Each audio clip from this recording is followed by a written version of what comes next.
So skills are pretty important to TTRPGs, aren't they?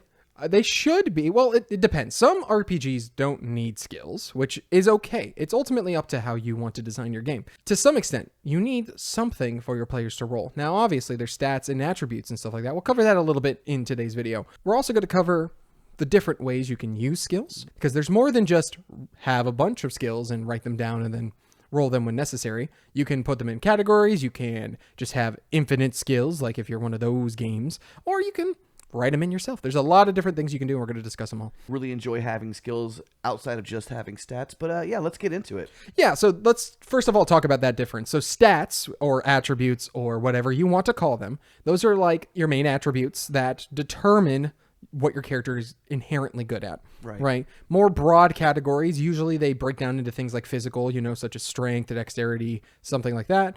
You have more mental, which is you can include intelligence, you can include wisdom. Some people can include charisma. Some make charisma a social thing, its own thing. Some add in magic as a stat. There's a lot of different things, but traditionally, you don't go too much into those. Like, I think 9 is usually the most we've ever seen, and some people have said, I've seen 14. That's when we're arguing you're in skills, but that's a different thing. Yeah, I think stats is always should be it's your base thing, maybe like 6, 7 tops. Because once you start getting to the double digits, I'm like, you should probably have skills for those things. I'm not acknowledging what you said.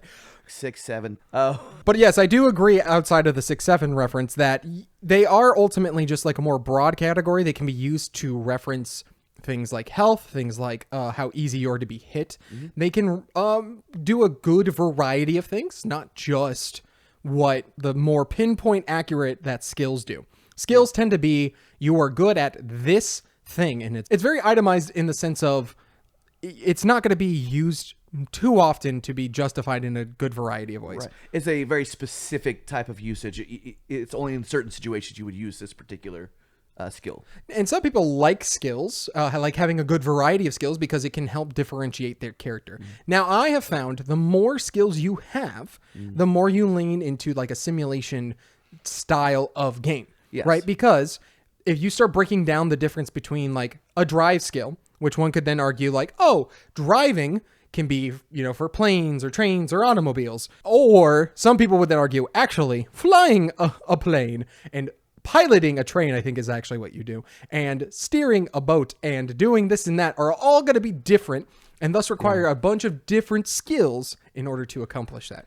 Yeah, I can see there's a handful of ways probably to do that, but I also love simplicity, and that's why I think skills should be limited. Some places, like we said, barely use skills at all, or they're right in or something like that. So we're going to go over them. We're going to go over like which games do what. We're going to go over, if you're coming up with your own game, how you can determine what kind of skills you have, how many you want, because that is a tough thing when you're making an RPG.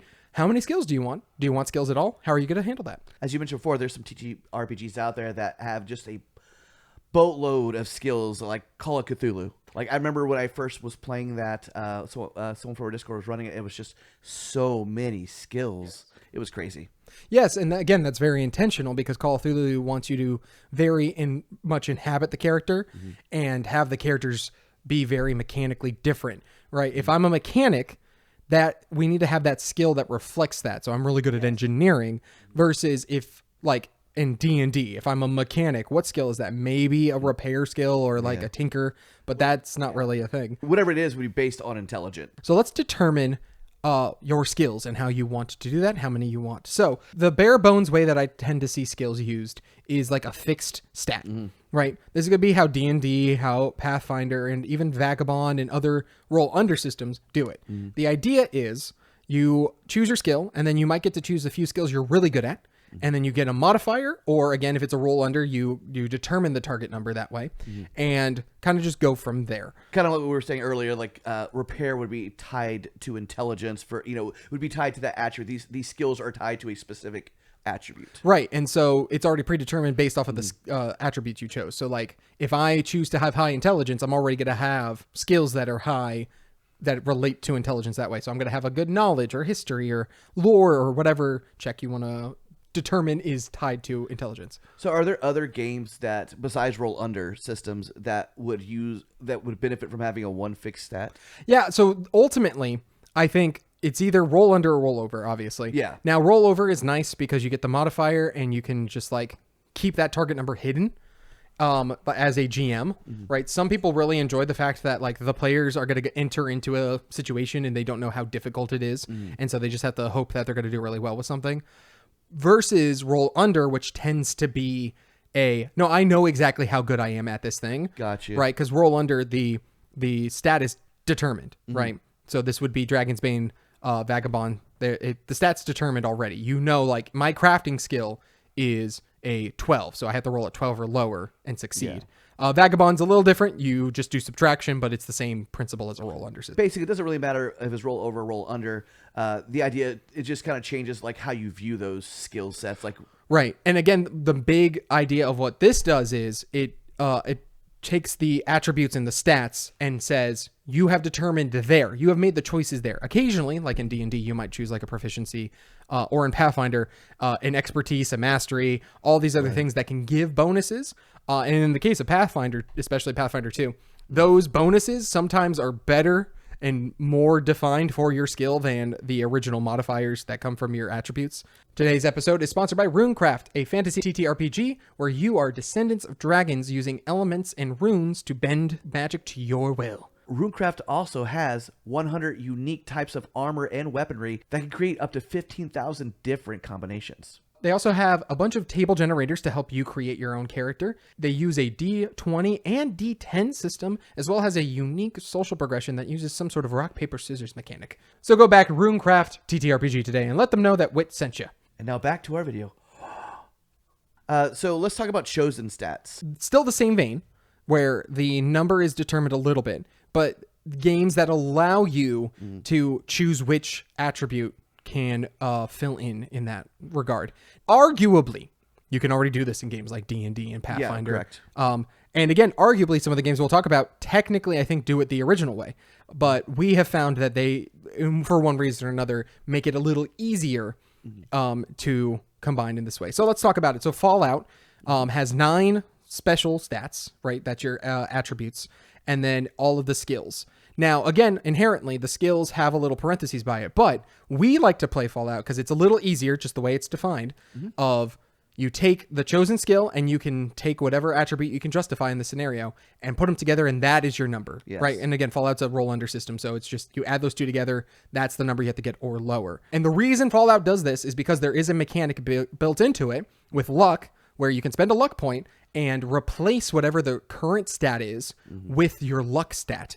So if your luck stat is higher than, let's say, your endurance, you can replace it, and then now you have a higher chance of succeeding in that regard.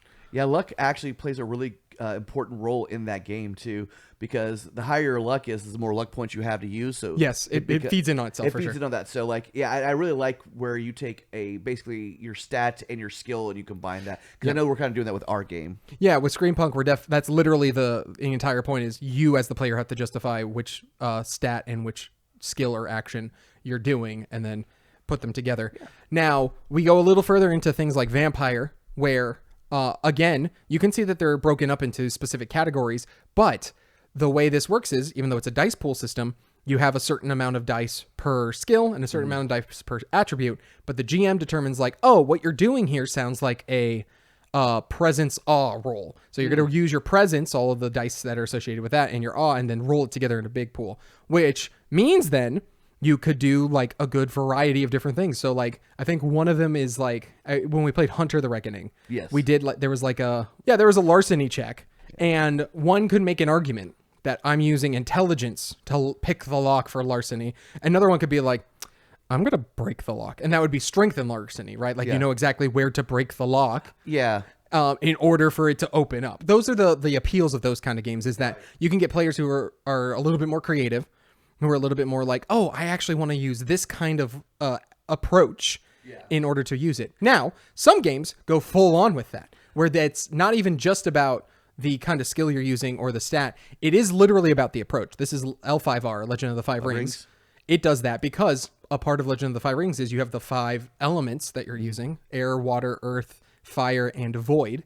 And depending on how you approach that determines which one you're rolling with. Water is more like succinct and calm and like orderly, which is why you have a lot of like the clans that represent like the Crane clan, which is more like we're of the Emperor and we want to be the diplomats. They're going to be like going in that direction more often than like the Earth clan, who is more about, toughness and stuff like that. Yeah. So these skills kind of feed into like your character in the sense of like how you're going to play them, portray them. Yeah, it's actually almost the inverse, right? Oh, So okay. where a player with this other versions might be like, oh, I'm going to use strength and larceny to make this work. The inverse is almost like, well, my fire is really high, so I want to roll with fire because I'm going to roll more dice that way, which then implies how you go about doing the task. I see. Rather than almost like, oh, I'm going to break the lock this way. Okay, I'll use strength and larceny. It's like, no. I'm going to use fire to approach this person. Therefore, I'm going to talk in front of them and berate them in front of everyone. So like these elements also are reflections of like personality and how you interact with others. I know I mentioned before that like Legend of Fire Rings didn't sound like a game that I'd be too interested in, but like I do love what they're doing. See why people are into this. Yeah, Avatar almost does that. Yes, with and its, I do like Avatar. There's 4 stats of like harmony, focus,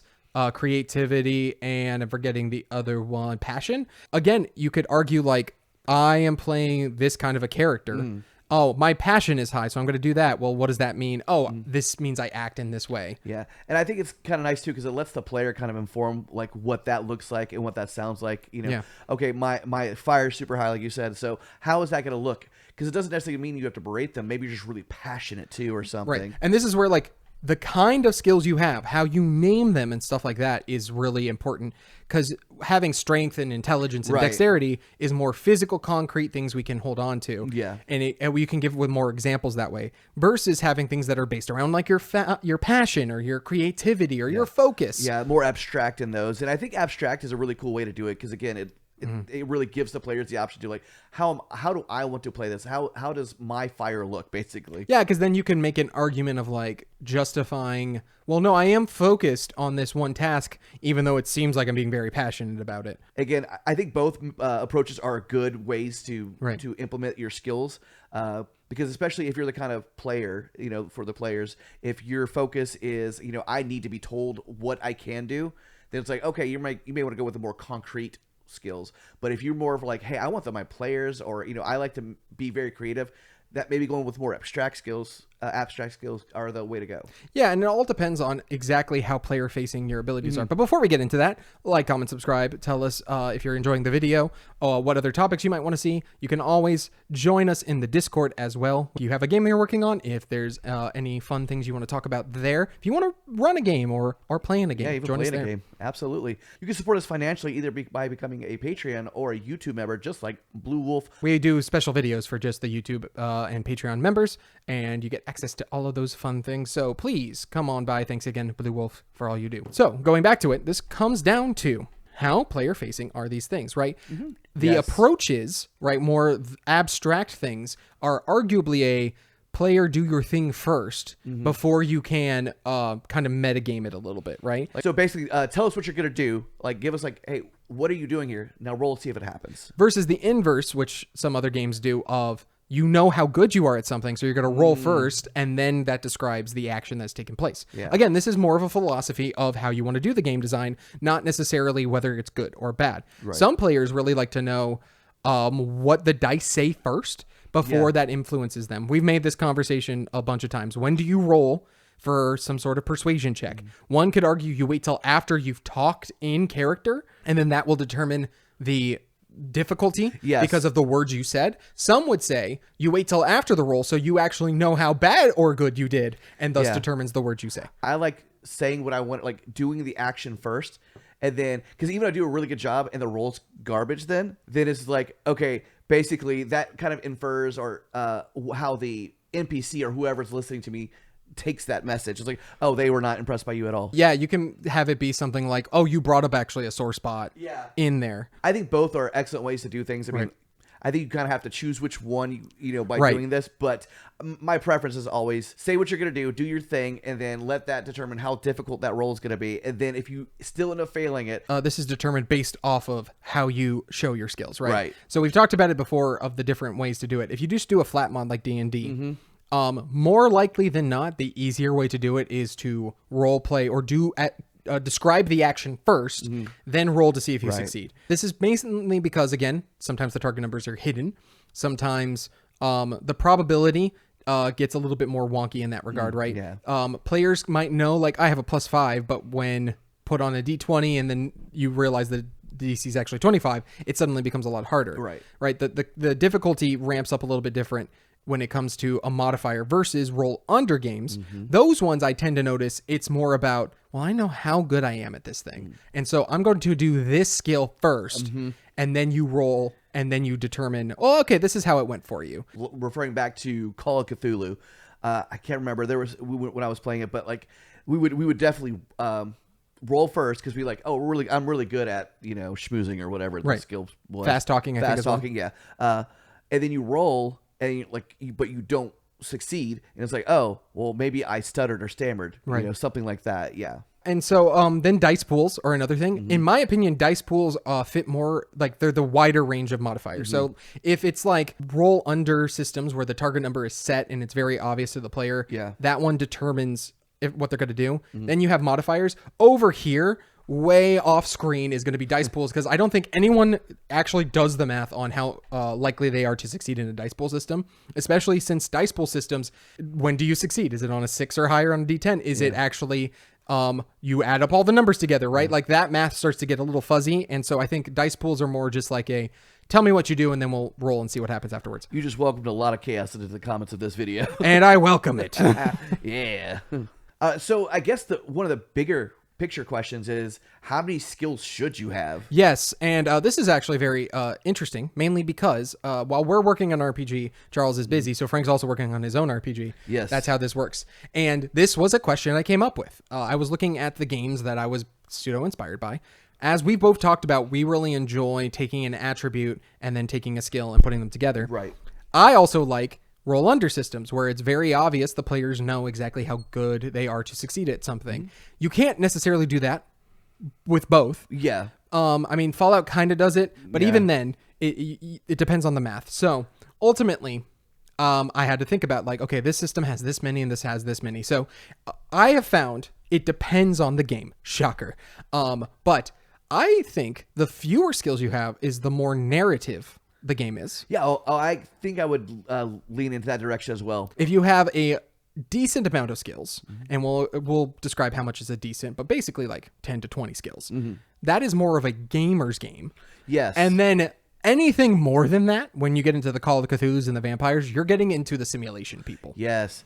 You know what? I agree with that take 100%. After you've kind of broke it down a little bit, I'm like, yeah, because the less skills you have, it's going to be more narrative because you're letting the players kind of like be more abstract with it. It's like, well, I'm using my talk skill to, I talk, argue. You justify how you talk. Let's talk about this. We played Daggerheart a bunch. Yes. Daggerheart doesn't have skills. It technically does. We'll talk about that in a minute. And so basically you have the main stats. There's 6 of them and that's it. It's like strength, finesse, agility, stuff like that. One could make an argument. The presence stat is the only stat that has to do with talking to people. One could also make an argument that finesse also fits that category. Isn't say control underneath it? Yes. So I'm like, yes, I can see how you could justify they're that. Intentionally, and I think most people do not realize this, Daggerheart is intentionally having each of those ones be vague. Yeah. Strength we think of as a physical, brawny thing, but strength could also be strength of will. It could strength of character, yeah. Yeah, strength in the sense of like how I'm talking to someone. Like I'm just bulldozing the conversation with my talking. Now, this will be obviously up to the GM to decide whether or not they would allow that. Right. But I think if you have a pretty, I would say, understanding and adaptable GM, they're going to be like, oh, you know what? I like what you're doing there. Like, because again, that's something you do a lot. Yeah. Because we're like, can I use my strength to do this? Like, well, and then you always ask us, well, how would you use your strength to do this?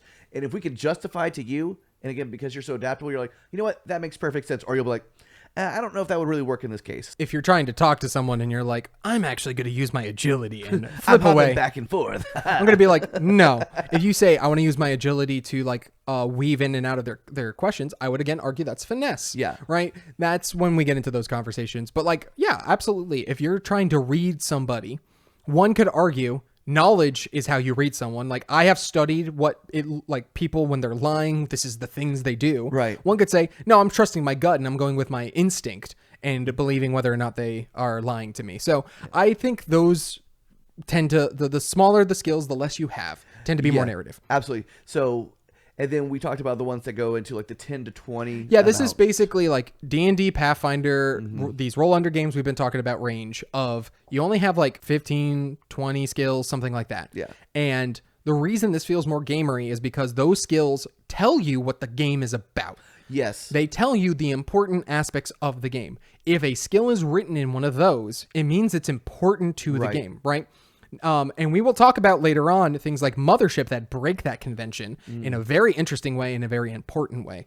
But ultimately, if we are playing D&D and I have a crafting skill, that means, which some versions of D&D did, don't at me that 5th edition doesn't, shush. Yeah. But like Pathfinder has a crafting skill, and it even tells you to write in what the crafting skill is, right? It wants you to know crafting's important in this game.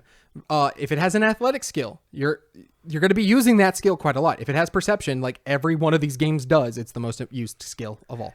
Yeah, I remember when we played Pathfinder, I'll be honest, there were so many skills and you could access a lot of them. With Pathfinder, you really have to pay attention to what skills you're choosing because that will definitely reflect what kind of character you have and how viable that character is. Yeah, like if we look at things like Fallout, the way they split the skills is also equally important. So some games will include your attacks as these skills. Vagabond does it, Fallout does it. With Fallout, they split. It's not just guns, it's big guns and small guns. And there's a very big distinction there. Small guns is your pistols. Big guns is like your Gatling guns. Like it requires a lot of strength in order to wield these things. It's not more about being precise. It's about, can you control the beast that you're unleashing? Going back into it, right?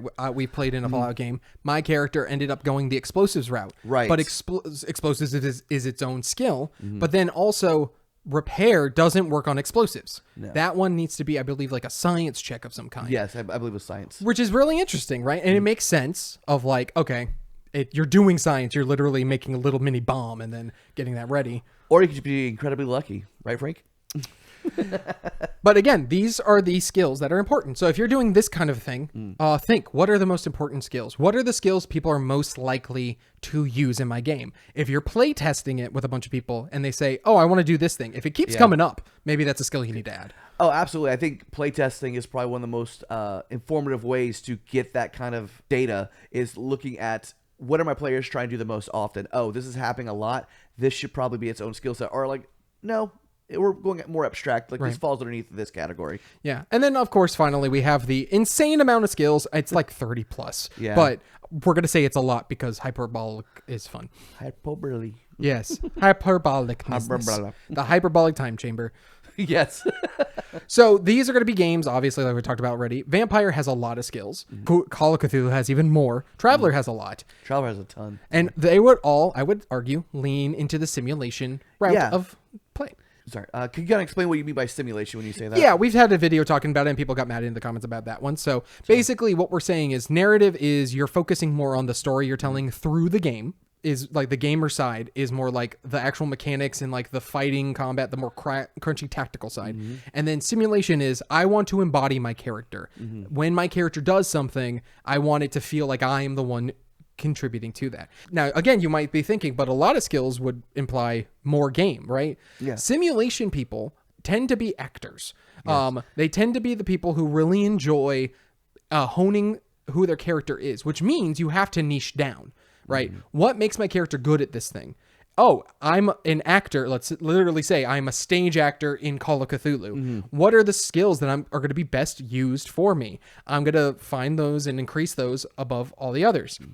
Which then means when you get into gameplay, you're not thinking about like, okay, which skill am I best at in this and that? Right. Necessarily, you are, but it's forcing you to play as the character and to do things like that. Simulation almost takes that the abstract and adds it to the gamification, and it kind of blurs the lines a lot. Yeah, it's one of those things where let's say my character's a doctor in whatever game, Call of Cthulhu, you name it. My character's a doctor. I'm going to want my character to look like a doctor because it'd be really weird if my doctor character was really strong, went to the gym but knew nothing on how to.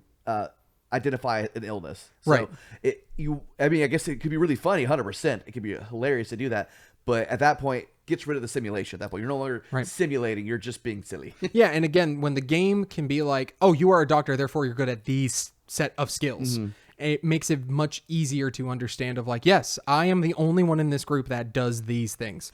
It becomes then very important too when it's like we're playing Call of Cthulhu and suddenly we're in Germany.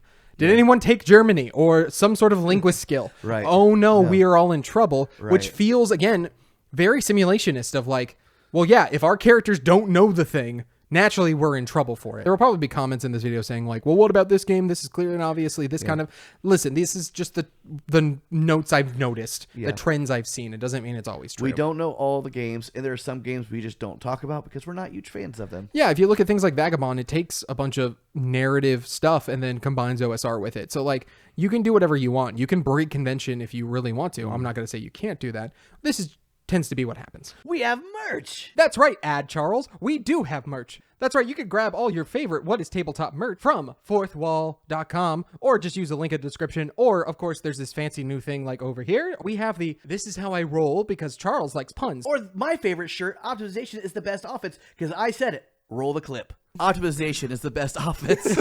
What I hate most is when I have my fellow party members just causing all kinds of chaos. So I'm going to grab each and every one of them proficient in causing more problems for the party because each of them deserves to wear that shirt. And I'll wear it with pride. But you won't cause any problems if you go pick up a merch right now. High five! And so now that we've determined what skills we have, is determining which skills should be included, though. Right. As we've talked about already, what skills you include or exclude is super important. If you are in a medieval fantasy setting where your armor can break, your weapons can be deteriorated, having something, a crafting skill, right? Pair something of that nature. Right. The Witcher RPG has this where it's like, it's clearly and obvious crafting is a major component to the point where you can make a class that is literally just the crafting class. Right. That is how important this thing is. It's one way to determine when a person looks at their character sheet like, oh, I didn't realize fencing is its own skill. That's separate from broadswords, right? There's a lot of games that will differentiate brawling from melee. Yes. Which, depending on who you are, I'm one of those people, it can be very confusing because like that sounds like the same thing. But brawling is more fisticuffs, I feel. No, melee tends to be the fisticuffs. Because every time I've seen melee, it's like handheld weapons. See, I would disagree. I would argue melee is hand-to-hand. Brawling is with the weapons of some kind. Let us know in the comments what you guys think. It's also important that you clarify what your skills are ahead of time so people aren't having these arguments. Then you have arguments like this that happen. Yeah, and you also want to be careful about not doubling up on the same skill. For example, if you have a perception, you don't also want something that's very similar to that, right? You can have a sneak skill, but then you don't want the difference between sneak and evasiveness. Right. Right, where it's like, hold on, aren't those the same thing? You want to be careful of not splitting hairs when it comes to a skill because sometimes when you have a skill and you can justify it, that's fine. But if you have two skills that are so similar, it's like you probably need to pick which one you think embodies the best idea of what you're going for. Yeah, and an important thing to know too, if you're going into playtesting, you might have a skill that you think is super important to the game, and if no one ever rolls it, there's no point to having that skill. No. Agreed, and that's something we as we continue to playtest our games, we're going to be looking heavily at that kind of stuff. So now, this is where it gets weird. Sometimes a skill is so necessary to your game. It is so important to how the game operates in place that you should actually not include it. This is best exemplified in Mothership with Stealth. So Mothership is basically an alien RPG, right? The movie Alien, where you're running away from something, some horror that's tearing apart your ship. Stealthing, clearly, is important there. You want to be able to hide. Now, Charles, why is stealth not its own skill in Mothership? Is it because they want you to improvise and think on your feet? The second you make it a skill, now it is something to gamify. Your players are no longer describing what they're doing. They just say, I hide. Yeah. Versus what the feeling of Mothership is of like the aliens coming for you. You come into a room. You see a bed. You see a closet. You see a chest. Yeah. What do you want to do? I guess I hide under the bed. Right? Okay. The bed is very tight. Go ahead and make an agility roll for me to see if you can get under there. I love it. Again, Mothership sounds amazing. So, and that's the point. Is it's that negative design space that seems really weird. It seems like no, but it's important to my game. I would want to include it, but because you do not include it, it forces the players to have to think a little bit more. If you have a game that your entire premise is, I want my characters to be terrified, then you're going to want to limit what they can do. because nothing's more terrifying than not having options to like, you're like, oh, I'll pull out a gun. Gun's not an option, you know? So this is a fun fact. So with, we're going to talk about it in a second, but I played 13 Omens. Yes. And in the demo run, I talked with the guy who was running it, and he said almost every time that someone played the Gopher who has a gun, they always took it out and shot the monster. And every time except the time we played, they all died immediately, right? If you give someone an option, they're going to use it. It's just a question of how important is that option. So again, with Mothership, they want you to be in the same mindset as the characters. If you just have a sneak skill, then everyone makes sneak super important and it doesn't matter. But if you have taken it away, now suddenly it's that same pressure of like, well, what am I going to do? What am I going to do? I'm in this room. What do I see? I guess I go there. And based on what you're saying with Mothership, would you argue it's kind of a simulation game at that point? Because, yes, very much. It is going down that route of like trying to get you in the mindset of the characters. Like, my character doesn't want to die. How do I make sure they don't die? Yeah, exactly. So I think that's actually really cool to have kind of less skills in a simulation game sometimes too, to kind of force your characters to like, hey, figure it out. You know, like what skill are you going to do? Or, how are you going to do this? Oh, you're going to do it that way? Make this check now. Yes. So yeah, I think the reason you have so many is so it's like, oh, it was that niche skill that I didn't think that was important versus, oh, I don't, this is my tool set. I really hope I can figure something out. Yeah, absolutely. So you can kind of see like the possibilities for both discussions where it's like less skills can really enhance a simulation game as long as they're specific, I think. Right. Because if they're too abstract, then it's become less simulation, like it becomes more narrative.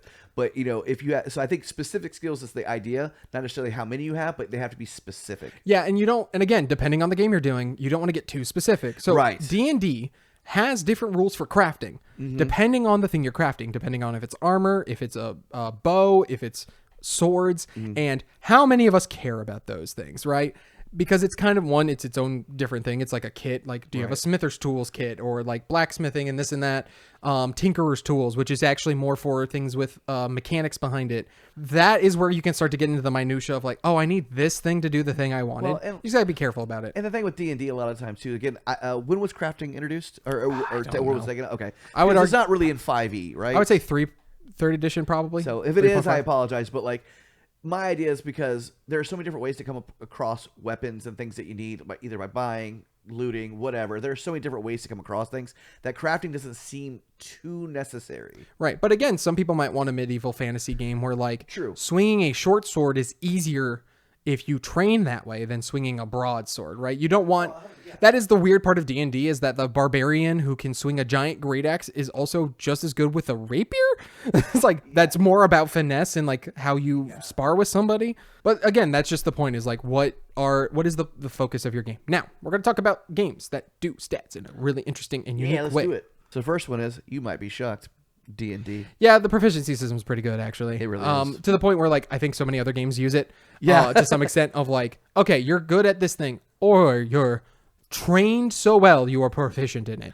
Pathfinder takes this to the nth degree, to the point where I actually argue that it's kind of ruins the point of proficiency, where it's like you could be an expert and then a master and then like legendary at it, and it's like, okay, I see. Yeah, a little much. So. Yeah, and it becomes to the point where it's like, okay, those modifiers are 10 times more important than the actual stat I'm using. Yeah. Versus with D&D, where like if you are proficient with something, you are always going to succeed with that, right? Like the rogue always being proficient in stealth means you're never finding that rogue. Well, that's the thing too. Like when you create a rogue, even at level 1, like your skill for like stealth, it could be like plus 10 almost. Like, maybe depending on what like your, because you're taking your the proficiency bonus, doubling that, so it would be a plus 4. It would be a 9 at most, but even still, that's really good. And then out like, the gate. and there's certain races too that like give you enhancements to those things as well with those skills. But I do like that. I do like the idea of like proficiency, and then expertise is its own ball of wax. I actually think it's really well done, to the point where when games don't do that, so a lot of roll under systems are just like, no, what's your stat associated with this skill? That is all that's added to that roll. Right. I'm like, oh man, no, but I want a proficiency bonus. I want to be like really good at this one extra thing. The next game we got is Legend of the Mist. Yes. So, fun fact about games: you don't have to have all those complicated rules. You could just have tags. Tags are great. I actually love tags. It is good. It might take your play group some time to figure out exactly how tags work, because it is a little confusing. Yeah, it can be. But once you get into the mindset of just everything is a modifier, it's great. And so the reason that works is because you have what's called themed cards.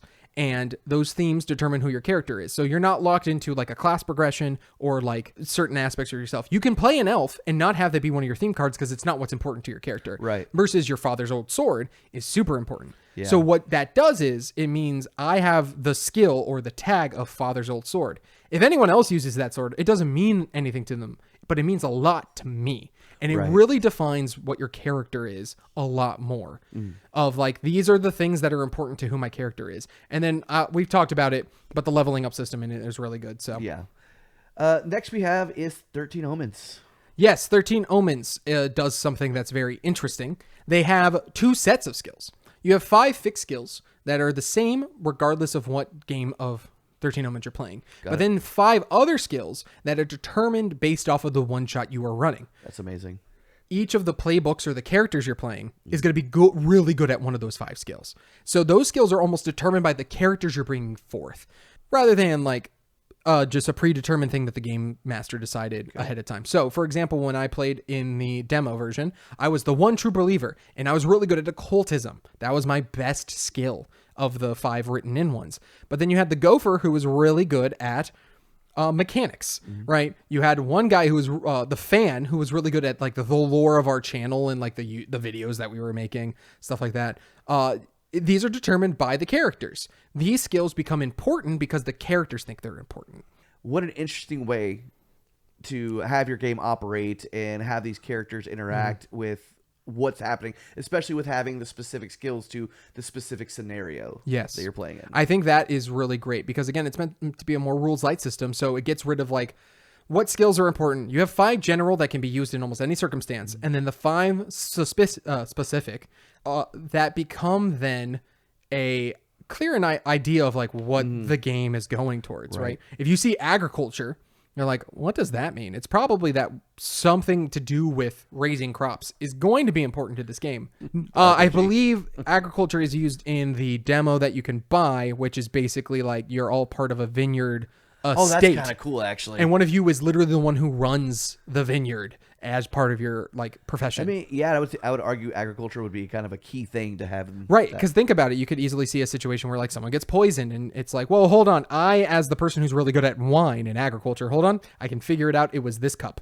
Like stuff like that. You can make the argument of like how that could be used for a very important thing. Yeah, that sounds almost simulationist too as well. So yeah, it leans in that regard of like what your character is important. I would argue that's more on the narrative side because you're not fleshing it out to the nth degree. Yeah, agreed. But it is that. Now, and the last one I want to talk about is what 13th Age does, which ultimately Daggerheart did better. Shocker.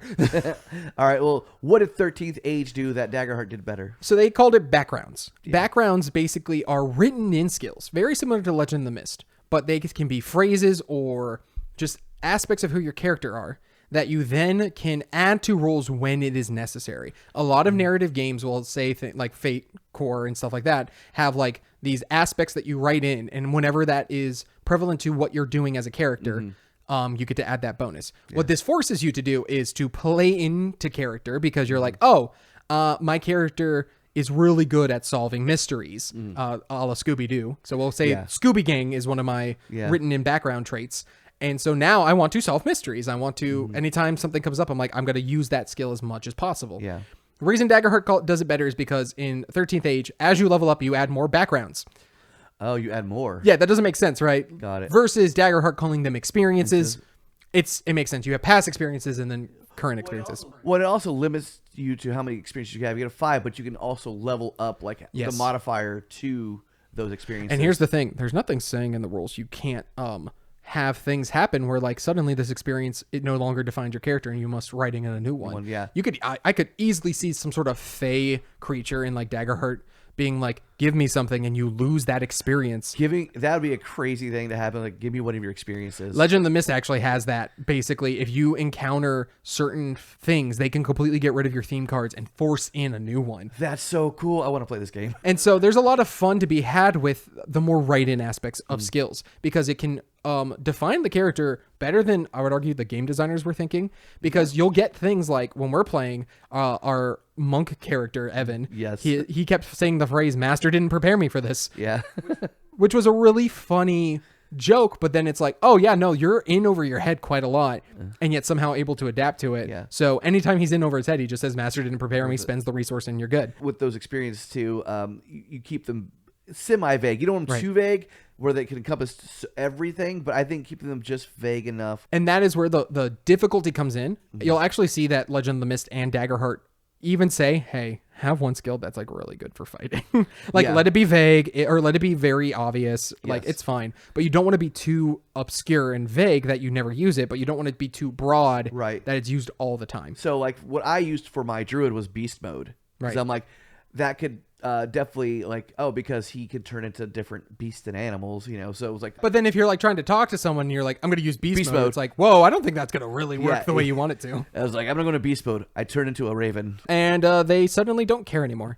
Now, we went a step further and we started introducing the flaw, which Yeah. is a negative skill. Which I like that, actually. And That was cool. basically, we steal this from Fate Core, where it's like it's a negative aspect of who your character is. And when you play into that negative skill, then you get a resource out of it. So in Fate Core, it's the idea of like, well, my character has some sort of bad thing. He has a hot temper, right? That is written in as his flaw. And then the GM could be like, I will give you a fate point, a meta currency, if your hot temper kicks off right now. Right. And then the player can say, you know what, I'm going to deny that and moves on. Or they can accept it, and then now they have to do what that is done. We changed that. yeah. We did that for Daggerheart. I liked how you did it in Daggerheart. So I did a similar thing. The GM can spend a fear and force the player to give into their flaw. which had a negative modifier. Yeah, you have to add the negative modifier to the roll, but they can choose to deny it by spending stress, which makes sense. You're stressing yourself out to be like, oh man, my instincts right now, this negative part of me wants to do this bad thing. I'm going to fight against that urge, but there's a cost to it. And that's definitely something I think we're going to include in our game because we already had talked about flaws, and I think there's a couple ways we can do that. Yeah. And then what's cool is Fate Core and the way we do Daggerheart, you can invoke it yourself to get the resource, which is really cool because then it encourages roleplay. Negative skills, I feel like, could be actually really interesting. We didn't even go into it, but Traveler, if you do not put points into a skill, it's not that it's a 0, it's a -3, right? Again, feeding into this idea of like, you really got to be trained in these things or else you're going to be bad at it. Paranoia is super fascinating where you are choosing at the start of character creation everyone else's skills almost. Like you're like, I'm going to have a +4 to this skill. And then because Charles is to my right, he has to have a -4 to that same skill. That's crazy. And so you can do a lot of fun things with skills.